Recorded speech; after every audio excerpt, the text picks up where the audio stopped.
Welcome to the Rusty Hook Kayak Fishing Podcast, a member of the Paddle and Fin Podcast Network. We're streaming live via Twitch, YouTube, and Facebook. Bringing you the latest in fishing tips,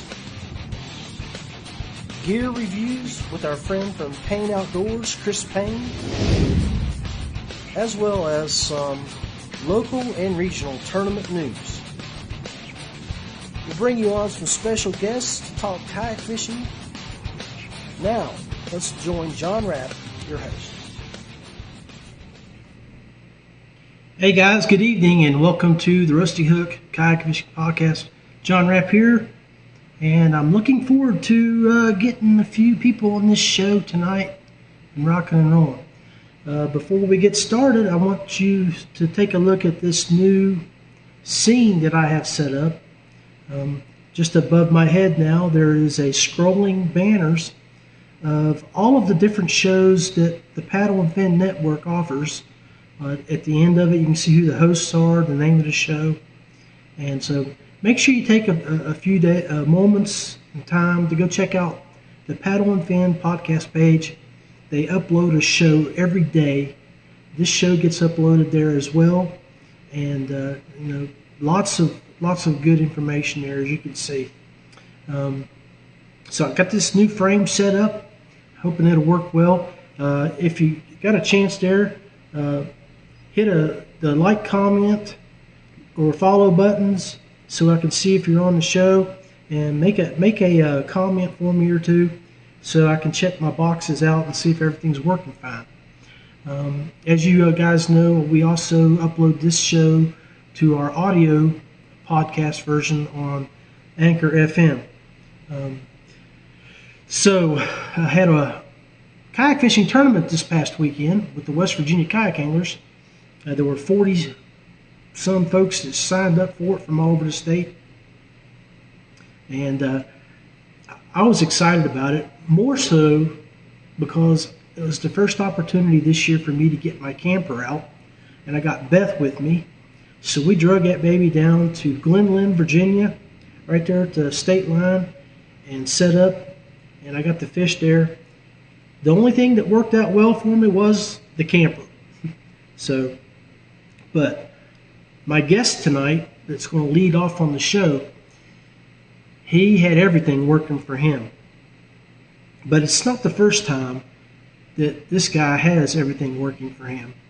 He is the GOAT of kayak fishing, and for you folks on the Paddle and Fin podcast, if you're not familiar with him, I'm pretty sure he's been guest on several of the different shows, but his name is Jody Queen, and Jody has multiple victories. And that young man right there that just commented, Heath, had one heck of a tournament this weekend as well, and you might see his post when we go to Jody's page here shortly. He had a multiple hookup, so look forward to hearing about that. We got a few people online. I know Jody's waiting, so let me buzz him up.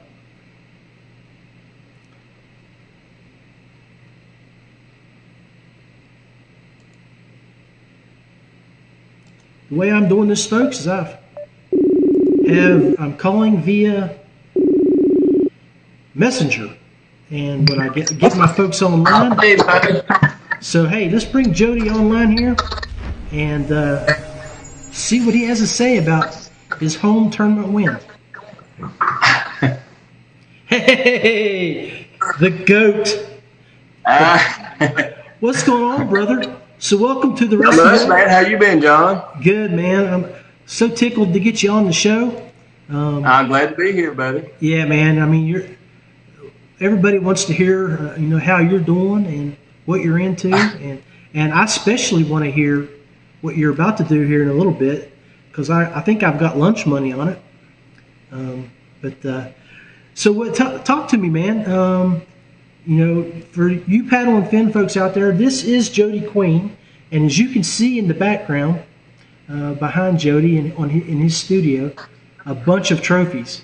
He's a multiple winner on multiple tournament scenes, national, state, local.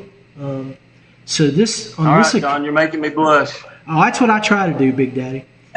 But Jody, you got to stay home here in West Virginia, and you got to do a little fishing this weekend.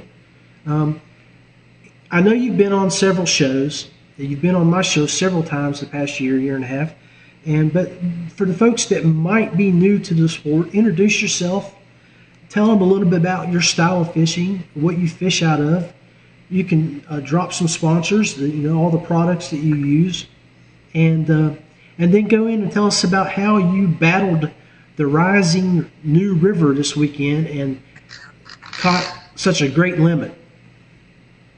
Yeah, guys, I'm Jody Queen. I'm from Bluefield, West Virginia, Wayne County originally in West Virginia, and I cut my teeth on the New. It's one of my favorite places to fish, and I don't get a chance to fish it much anymore because I'm usually on the road fishing one of the tournament trails that are out there, the KBF or the Hobie, and I just don't. It was really fun to get back on the river, man. I didn't realize how much I missed it until I got back on it. But yeah, and I was using I use a lot of Z-Man products. I use casting rods, and just whatever works for you is what you need to hang with, Hey, now they've been working out real good for me. That casting rod is not just something that you use, my friend. You had a hand in developing that rod. Tell us about that. Yeah. Tell us about that. Well, a friend of mine, Corey Dreyer, and I, when Corey and I first met, I was throwing the jackhammer, and I kind of got him on the jackhammer, and both of us were running into a problem because we love to fish the jackhammer in heavy grass, and we were having a problem we would make casts and our jackhammers were bringing grass back in with it, or we couldn't get it to pop loose real well, so we decided to get with casting and design a rod that was specifically made for fishing heavy grass, fishing those jackhammers in heavy grass. And what we came up with was the Chattergrass rod, and it's a kayak series rod that casting puts out. There's 5 rods in the series right now, and it took us about a year and a half, I guess, to get all the kinks worked out of it. But when we finally got it, it's right, man. Outstanding. What happens with it is what we wanted was, when I'm fishing heavy grass with the chatterbait and I'm reeling my chatterbait back in, I want to either tick that grass or even just get down in it a couple of spots and be able to pop it loose. And this rod, actually, when you're reeling that bait in, and it ticks that grass, if it hangs up, you continue to reel and your rod will load up. And this rod, when it gets down about 18 inches of that load, it hits the backbone, and it really pops that bait loose from that grass without you having to jerk it a lot of times. Right. And it's got enough backbone that if it does hang up in the grass, you can pop it, and it usually pops loose. And a lot of times that's when you get your strikes on it. So it's a really good rod for the chatterbait. It's kind of a technique-specific rod. So it works real well for me. If you get a chance, you want to try one out, John. I definitely would like to do that, my friend. So that appeared to be maybe one of the techniques that you used this weekend. I had a miserable event. Only caught 7 fish, but 3 of them were the last half hour when I started getting in grass, and I was, and folks, if you go read Jody's post, he talks about it, and I realized that's what I did. Is that I was throwing my Ned rig with the current at an angle so it would I could run it with the grass, and it would and I caught 3 fish that saved me from really having a miserable event. I got my limit. So tell me what you did to have your success. Well, the morning started out. I had a spinnerbait tied on. I had my jackhammer tied on. I had a whopper plopper, and I had a shaky head tied on. And the morning started out, I thought it was going to be on fire. I mean, I started out with a plopper, and it was like the second cast I had a blow up on it, but it didn't get the bait. And then a couple casts later, I had another blow up on the flopper, and it didn't get the bait. And then I got a third blow up, and it didn't get the bait. So I pinned the flopper up, put it in my black pack, pulled out my spinner bait, and on the first cast with the spinner bait, I caught one about 10 or 11 inches long. And I had 2 or 3 more casts with that, and I was still hooking small fish, and I couldn't get rid of the small fish. So I put the spinner bait up. I threw the shaky head a little bit and wasn't getting much bite. There was a lot of current, and finally I just pulled the jackhammer out, and about the third cast I pulled in a 16, and I knew then that was going to be it. I mean, it just the way he crushed it and the way he ate it, he was going after it. But what I ended up doing was actually just running the ledges that run across the river in the part where I was at. There's a lot of ridges that run across the river right there, and I was fishing the push water in front of it. Now, push water is anything that is in front of any object that is impeding the flow of the water. If you're throwing in the front of it, you're throwing in the push water. The really active fish like to stay in that push water. Now, I'm not saying you won't catch one behind those objects or on the slack side of the ledges, but the really active fish are usually in that push water because they want to be the first one getting to anything floating down through there. So those are going to be your active fish. So I started running those ledges and throwing in that push water, man, and I just started hammering them. It was crazy how well they were biting that jackhammer. Huh, that's good. I mean, and that's what you said in your post. You talked about that push water bite, and see, everything that I caught, I did not even throw in front of the ledges. I was throwing beside them and behind them. And then a lot of people like to throw that slack water because they feel like they got a lot more control over their baits. You just got to kind of get a feel for how to fish that push water sometimes, especially we had some pretty good current on the new Saturday. Yeah. So you just got to get a feel for what weight you got to throw and how far in front of you got to lead that current before it pushes it down there. And once you get that down, it's fairly easy to get on it. Well, where you were at on the new, did you have that rise of water like I did? I had it rose about a foot and a half during our 8 hours there at Glen Lynn. Actually, John, I was already in the water there. It had already peaked. Okay. I was sitting usually at Radford. I checked that gauge up there, and it was 4,500 when I set in that morning, and I was already in the water that had already risen up. Okay. You got it made it to you later in the day. Yeah. And you were fishing Glen Lynn. That was a lot lower in the river there. It was low when I went in. It was over a foot high when I came out, and like I said. That stable water sometimes can have an effect on the bite too. I mean, where I was at, the water was pretty stable. It was up, but it was fairly stable. It wasn't dropping or rising a lot. Well, it got more murky on me as the day went, and I didn't really pay much attention to it because I had my sunglasses on, and then I took my glasses off to wipe them off, and I looked down and I'm like, that looks a little stained now. Yeah. So. But yeah, hey, outstanding. So, how did it feel? To go in there and edge out Mark Edwards and Heath and them by just a few inches here, half inch there.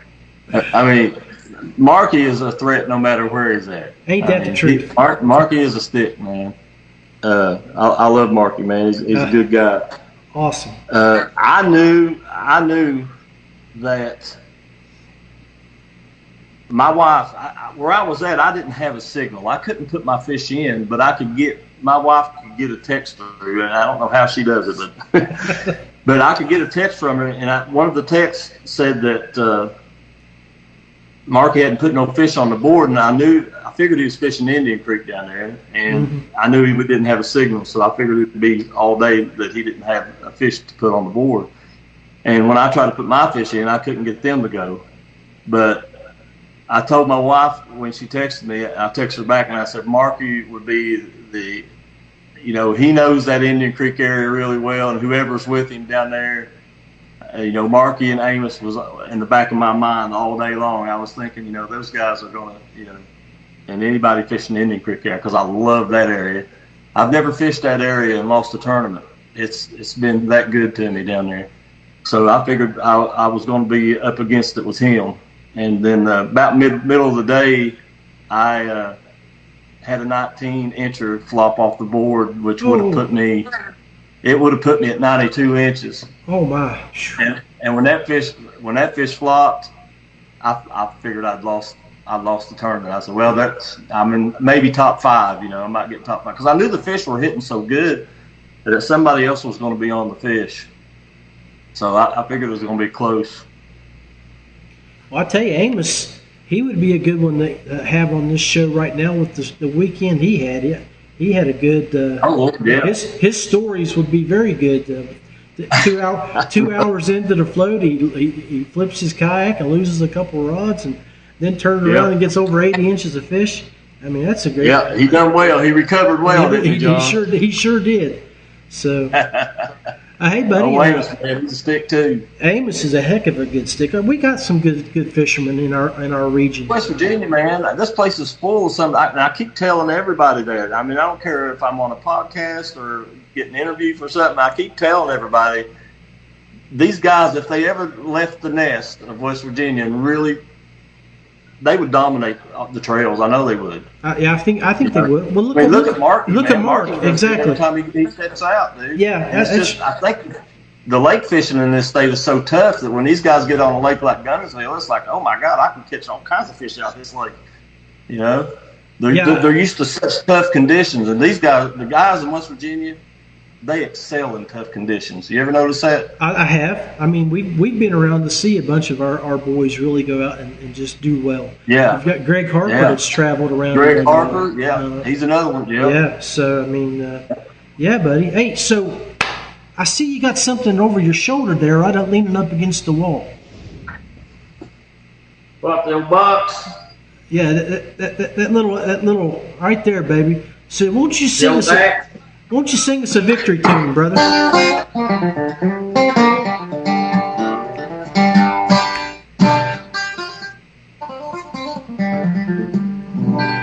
Hey guys, if y'all didn't know, I had Jody on the show there about 6-8 months ago, and I was having technical problems. He didn't know that we went live, and he was just sitting in there playing the little ditty in the background, was just singing and playing some tunes. And I said, "Hey Jody, you know we were live, right?" And he's like, "Oh, you dog." I had no idea. Yeah. Jody Queen, guys, multifaceted, multi-talented man. Not only is he a great fisherman, as you heard, he can play that guitar, and he is an outstanding artist. While we got you on here, Jody, talk to us about your place there in Bluefield. Tell everybody what you do and what you have in Bluefield. So here in Bluefield, we've taken over a school here. We've been here. This is going to be our 4th year in this school. It was in much need of renovation, and when we got it, it didn't have a roof on it. And it's a 33,000 square foot space. And then on the first floor, we have an art gallery and a museum. And it's a museum of local history around here in Bluefield and around the county and the surrounding counties, which is run by John Belke. It's called the One Thin Dime Museum, and it's got some very interesting stuff in it. But above those floors, the building was pretty much, it was pretty bad shape. And there's just 3 of us really working on it, but we work on it when I'm not on the road fishing. I'm back here. As a matter of fact, I just came down from the roof. We're doing a room up at the top here called the band room, and we're about to get it finished. You can go on the Ramsey School Ramsey School at GBHA, and you can see on our page what we're doing all the time and stuff like that if you want to follow us. But yeah, we're a 501c3, and we try to be like a springboard for our local artists. This area is kind of a depressed area, but it's full of talent. There's so much talent, whether it be music or fishing or art or, there's just a lot of talent in this area. I mean, a lot of times the artists in this area don't have don't quite know how to market themselves or how to present their artwork or something like that. So we try to help our local artists out by showing them a few things. And we have usually a month, every 6 weeks we have we showcase a local artist in our gallery. And the room I'm sitting in on the third floor, or let's see, this will be the third floor, first, second, third. No, this will be the fourth floor, is where we actually live. Gary Bowling, which is the other artist that I'm involved with here, and me and my wife, we live on this floor.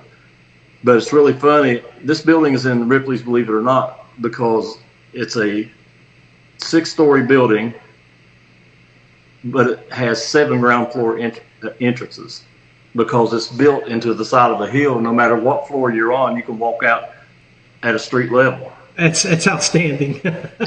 So that tells you a lot about cool. It's a really cool place to live and work. And like I say, you know, when I'm not fishing or doing something associated with fishing, I'm usually working on this building doing something. But I encourage anybody, if you like art or just want to get out and take your wife out for a weekend or something, come on down to Bluefield and see us, man. I mean, there's so much stuff in this building and so much artwork and so much cool things. It's very kid friendly. You can't see it in one trip. Outstanding. I had a film crew from Z-Man in here last week. They came up and we did some filming out on the New, and we filmed around the building here, and the guys were blown away.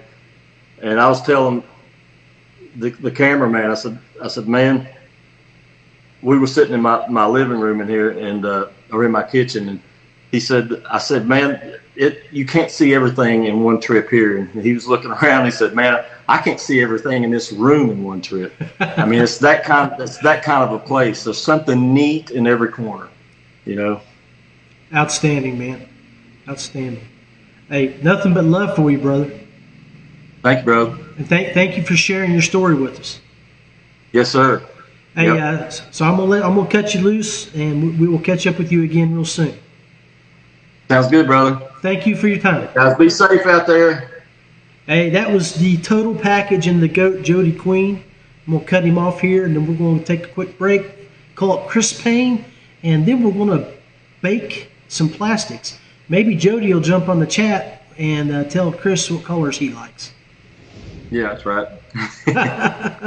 All right. So let's take that quick break, and we'll be right back.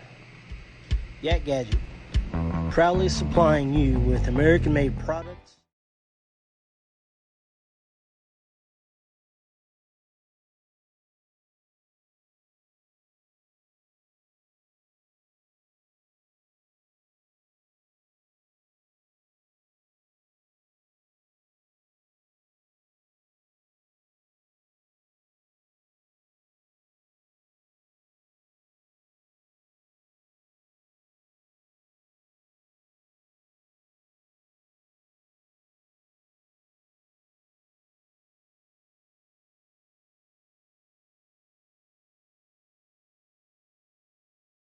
Everyone. Check out feelfreeus.com.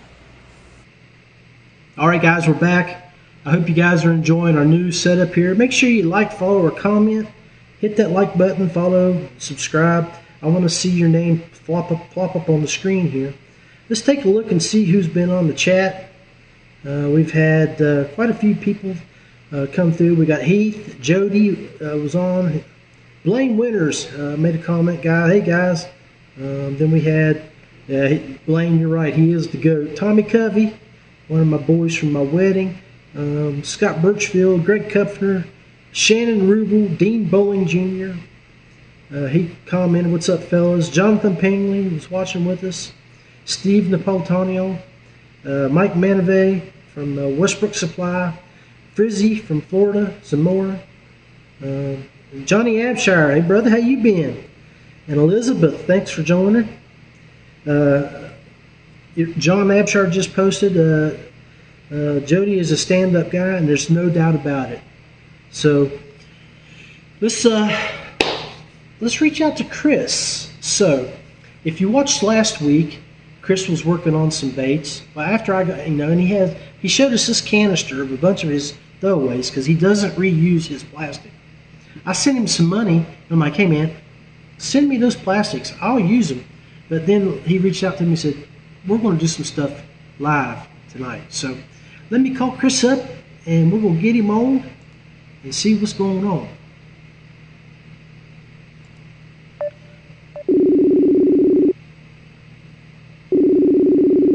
So we're calling Chris on Facebook Messenger, and he'll pop on here in just a second. So let's get him lined up here, and then we're going to go and chat with him here. So Chris Payne from Payne Outdoors in the Mad Kitchen, live, raw, and unfiltered. Hey Chris, what's up, brother?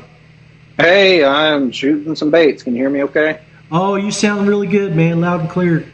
Guys, if y'all have any questions, we want to hear your comments and your likes and dislikes, and keep us involved in what you want to see Chris make here. So, the store, Chris, you got the store back open, or is it still closed? It's partially open. Okay, good. So good. There's some limited availability currently. So if you're looking to get something quick, you should probably do that today. I still think you need to put that hat on there, brother. That's a smoking hat.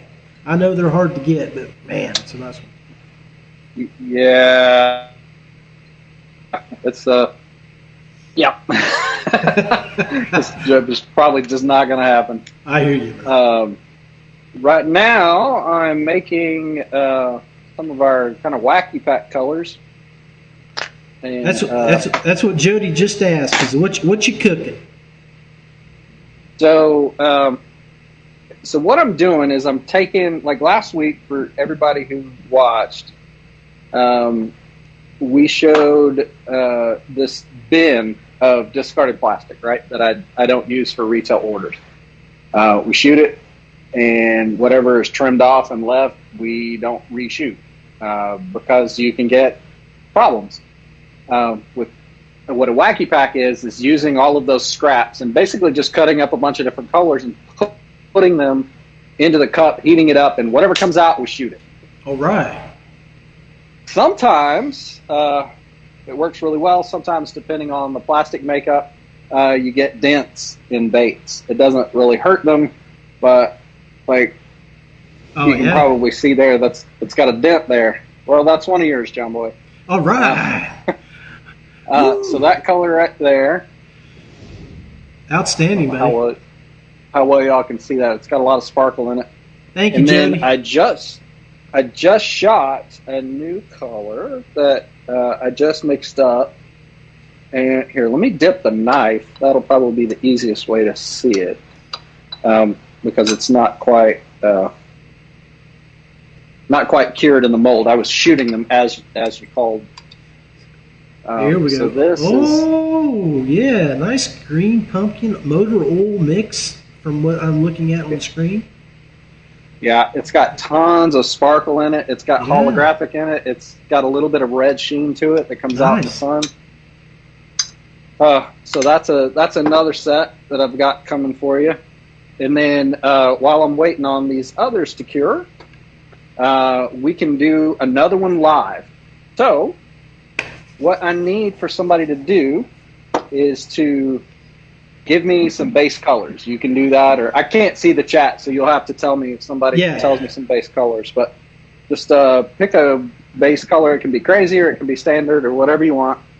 Jody, Jonathan, Mikey, Steve, just throw something up on the chat there and let us know what we should make. Summertime, fall's coming up, and I need help to catching fish. So, what do we need to cook here?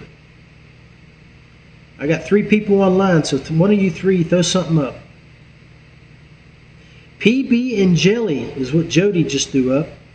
Peanut butter. That's not one color. That's like 5 colors. How about give me some peanut butter then. Okay, peanut butter. He just said holographic shad. Oh, Jesus. Great. Okay. Heath, I think he caused him to have a heart attack. Yeah, Jody threw up the smiley faces. Ooh, what do you think, guys? What do you think?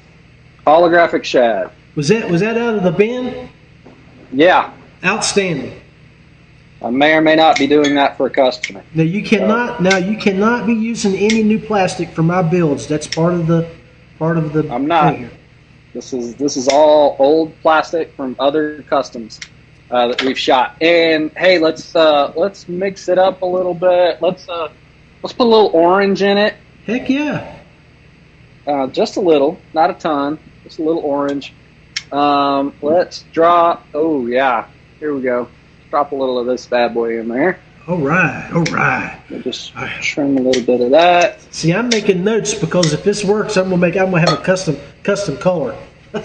No way. There's no way I can reproduce it. Zero way. Okay.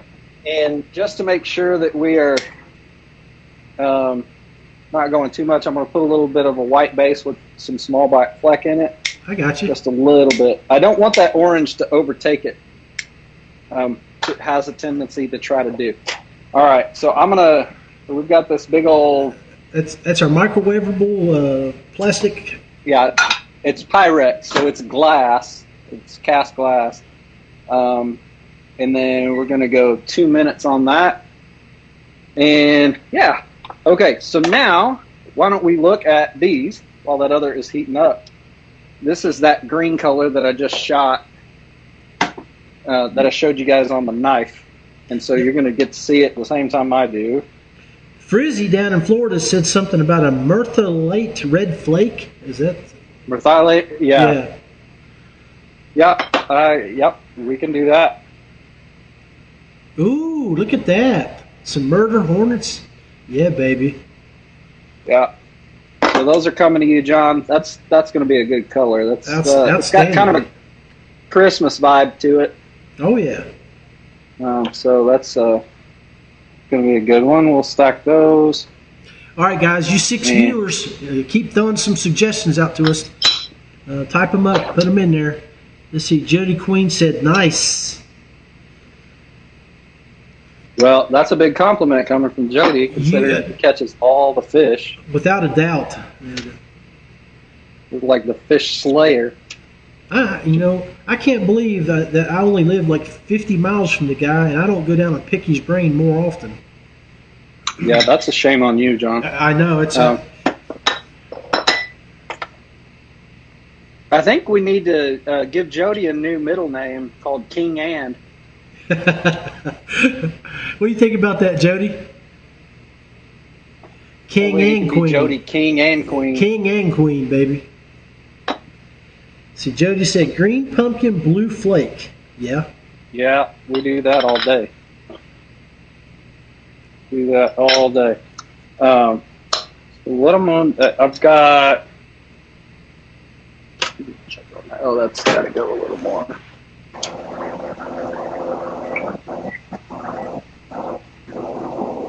That plastic we're heating up needs to go a little bit longer. I've got time to open up these mini pop flukes.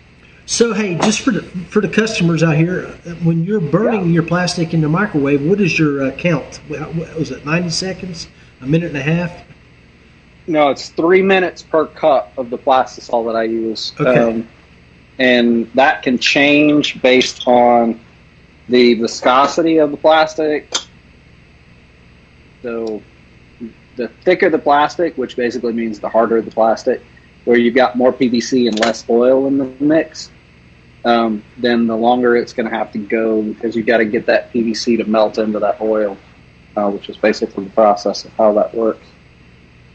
Oh, so it's got, what kind of color is that? I see green, I see some like yellow gold flake. Yeah. Yeah, nice. Got all kinds of good stuff in it.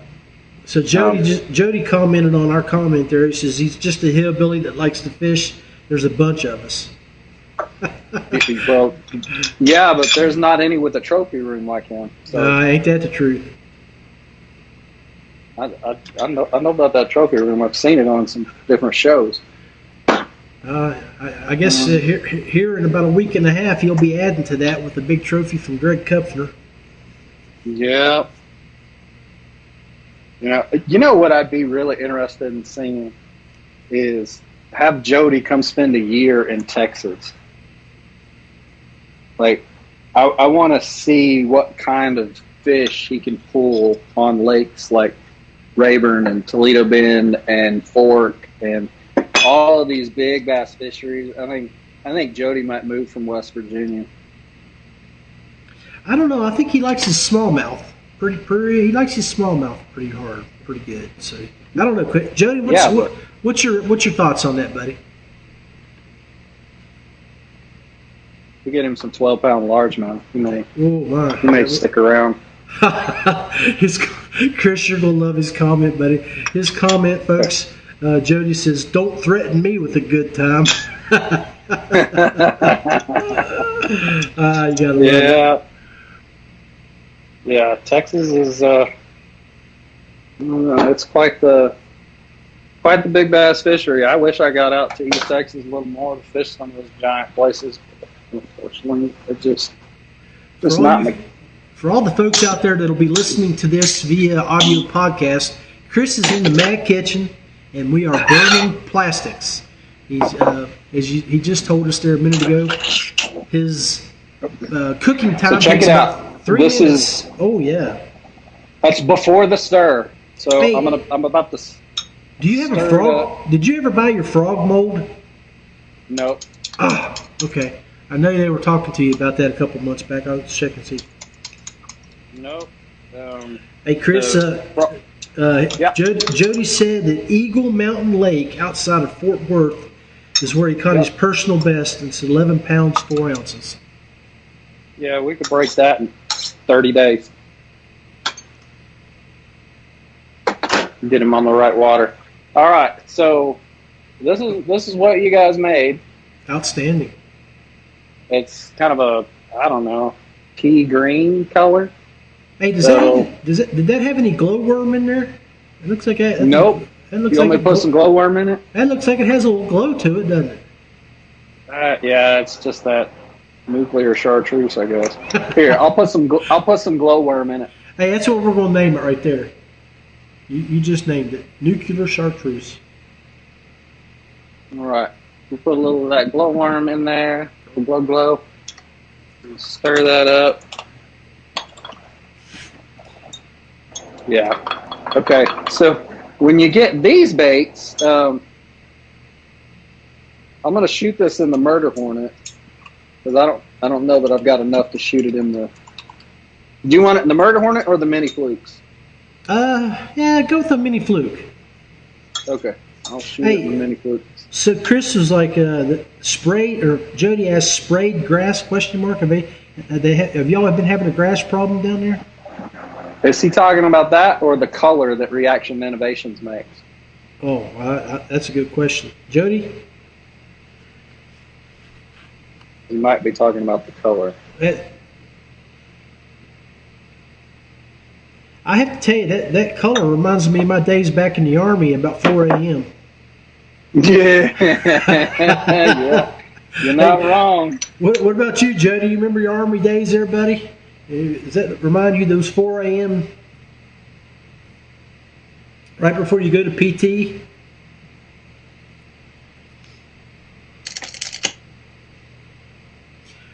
So we're pouring the molds now, and he's indicating what the plastic looks like, that sprayed glass. So yeah.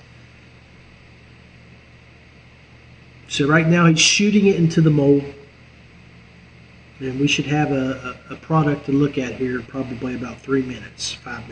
So. Yeah. Accurate. Okay. Well, that is something. That is for sure something. So that's what it looks like poured. Hey, what's that thing called on Ghostbusters? That slime creature. Slimer? Yeah, Slimer. Yeah, that's not far off there. All right, let me dump this extra here, and then make up another one for you guys. I just need a base color. Like, think of a color that's in a 16 color crayon box, and give me that color. All right, guys, just type it up. Let me see what you think. A base color. Yeah, Jody. Like, we're talking red, blue, yellow, brown. Sweating beer out during the Dragon Run at Fort Dix. Definitely. Yeah, there you go. I did a few of those at Fort Knox, going up Heartbreak Hill. And Frizzy said yellow, so yellow it is. Ooh, yellow. Oh, shoot, a ton of yellow. Let me see what I got. Heath said blue. If you don't have yellow, you can go with blue. I appreciate you 5 guys out there that are watching the show, commenting, and helping us make this show a more interactive build here with the shooting of the plastics.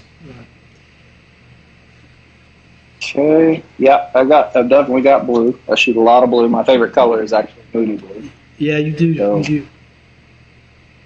That is no surprise. Now, anybody who's seen this show.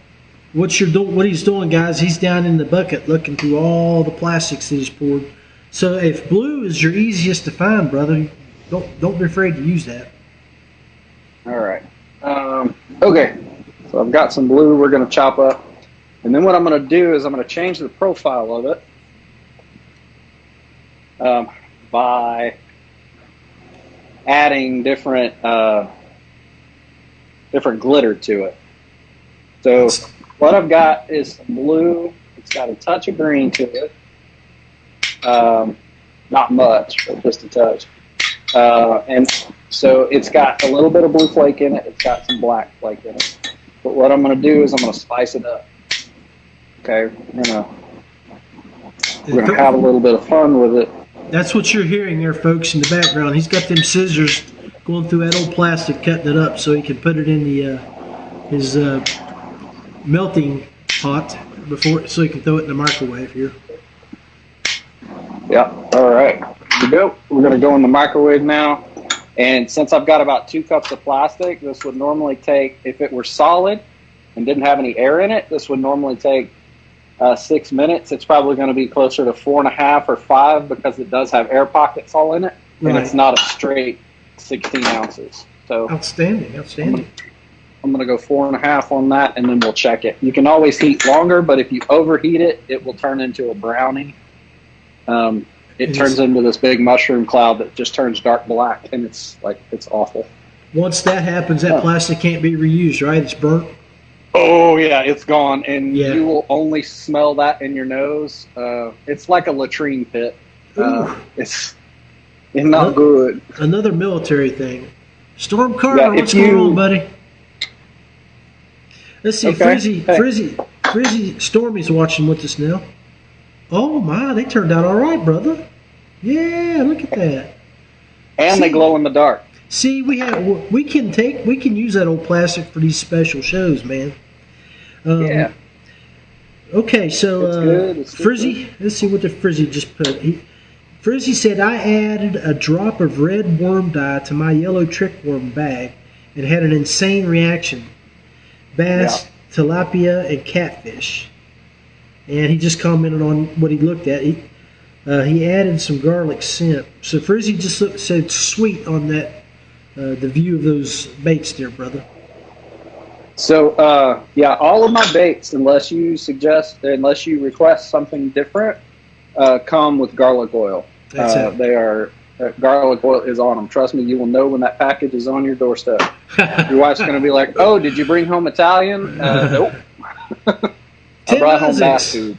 Tim Isaacs, brother, how you doing? Glad to see you pop in on the show. We're making some plastics, brother, so if you have any comments or suggestions on what we're building here, we'd love to hear from you. So that's what we just made with some old plastic right there. Can't wait to get my hands on those. We got a two-day tournament up in Jackson County coming up here in about 3 weeks or so. September 17th? I believe that's right. Is that when you got an order for Rick to deliver by then? No, Heath Mullins. because he just won the gift card. So he reached out and was like, "Hey, man, what can we do?"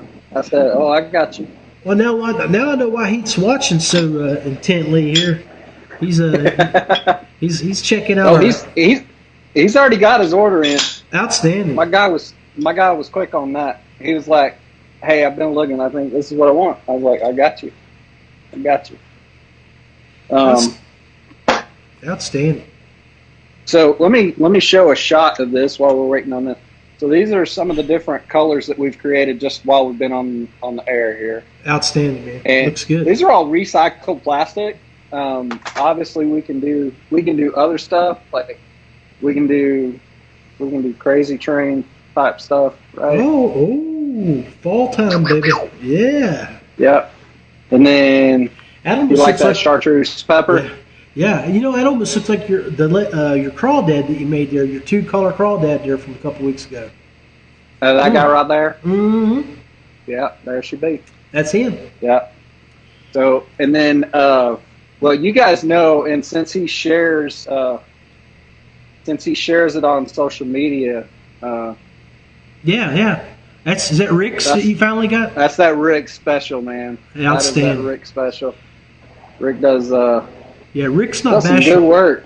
Yeah, Rick's not bashful about telling you what he catches his fish on. Yeah, and I'm glad for it. Yeah. Yeah, I really appreciate Rick. I reached out to him today. His order finally shipped today, and I shipped him all kinds of variants that we were shooting on last week's show. He hadn't seen the show yet, and so when we were talking this morning, I was like, "You should go back and watch the show. It'll give you an idea of what's in the box." Yeah, outstanding. So, but of course, in Rick's style, he was very gracious. He's like, "Oh man, you don't have to do all that." I'm like, "No, like I want it to be like I want it to be. That's the difference, right? That's the difference." So Timmy Isaacs. Timmy just joined us. I guess he makes his own plastics. He says, "I love remelting Kitech." So I don't know if that's a good thing or bad thing. The experiences each of you guys have had. So all right, we've got a good blue base here. Oh yeah. Right. It's got a little bit of blue flake in it. It's got a little bit of black flake in it. But we need to take it up a notch. Take it up a notch. Do it, Big Daddy. So, what we're going to do is I am going to release one of my secrets. I don't do this very often, but we're going to talk about it, right? I'm going to put in a little of this magic dust right here. Mm-hmm. Put in some of that magic dust, and we're going to mix it up. All right. I'm not sure how well it's going to show up, but we're going to try it, and then I need to hit it with a little bit of this.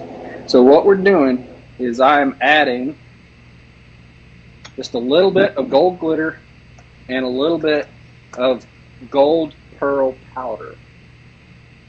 And so what I'm hoping to do is get that shine on that blue. Instead of just a silver shine, I want that gold to come out and offset that blue a little bit. So it'll act better on cloudy days. So it's not just a silhouette, but it's got a little shine too. I got you. And yeah, that's going to work. It'll probably be hard to see on camera, but it's definitely going to work. I'm seeing that in person. It is. I don't know how well you can see that.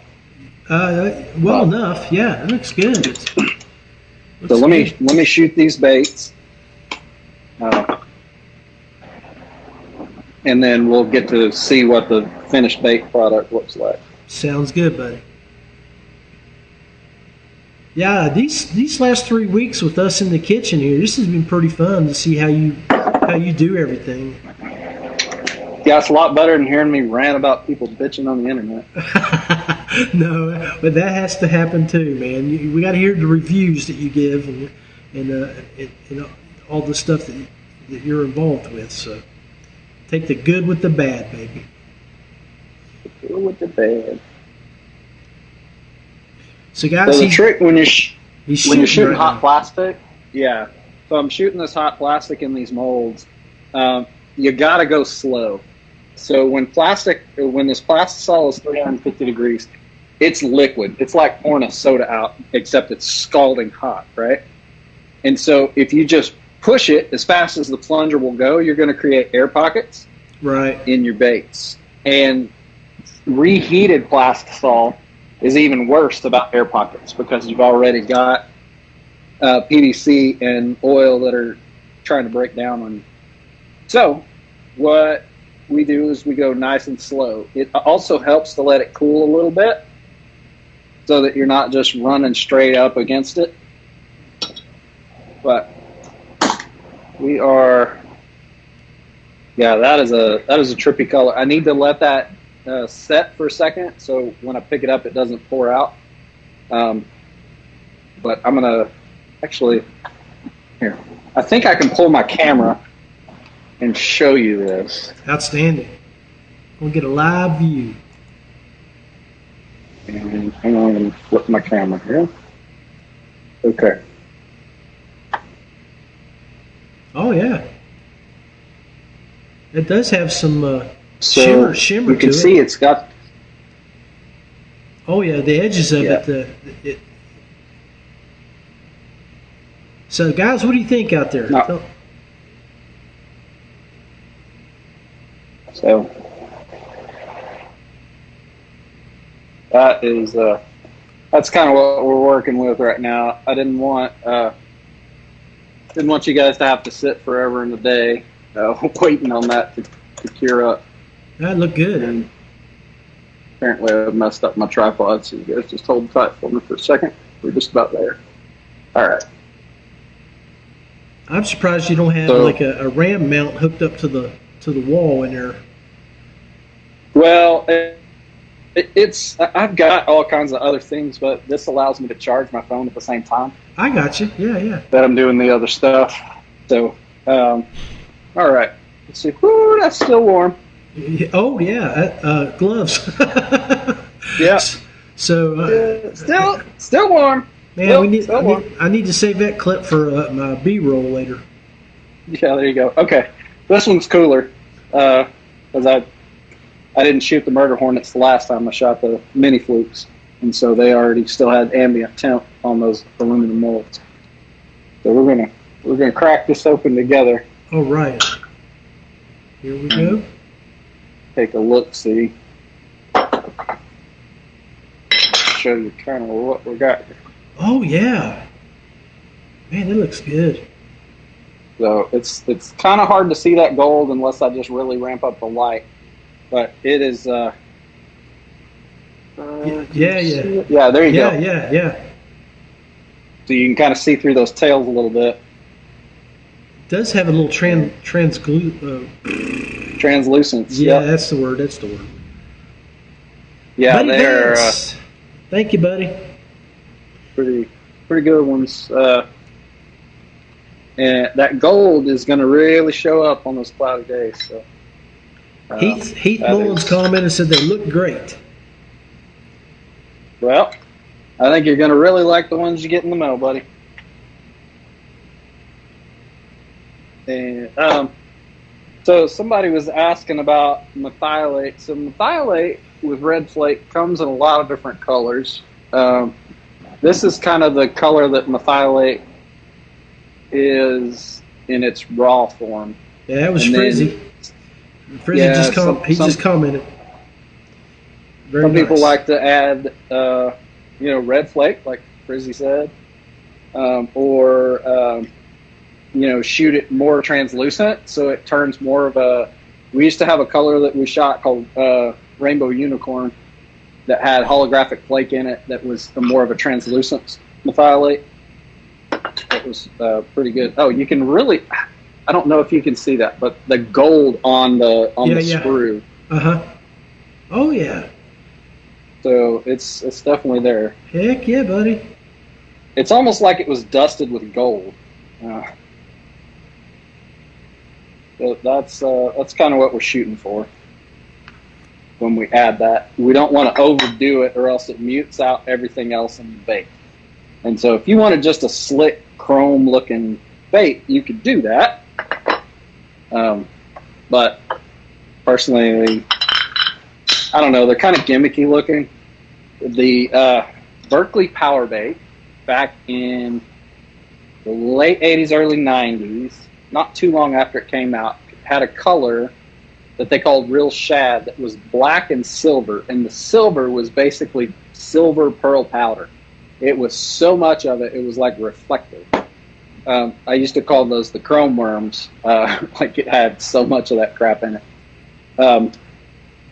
I never really liked it much, but there are some people who really did. Funny enough, I've never had a request for that color, so apparently it wasn't that popular. Yeah. Because I have made just about every color of cream, scoundrel, man's, Mr. Twister. I've made just about everything that's out there. So if you want to see this in the mini flukes. Oh, yeah. You see them blue flakes real good. Yeah, they're coming out. So when you get that muddy water, John, when it's been raining and the river's a little muddy, that'd be a killer right there. Throw those instead of black. That way if you do get a little bit of clear water, they'll see that blue and the flash on it. And the sun will reflect that gold inside it. Sounds good. Well, while we're getting ready to wrap up here, won't you show everybody the pan of baits that you've made tonight in the different styles and colors? All of this was made. This was all made, guys, from the throwaway plastic that we didn't want Chris to. I didn't want to see him throw all that away, so we're going to do this on occasion, and hopefully we keep coming out with some beautiful baits like that. So, all righty, buddy. Any final thoughts?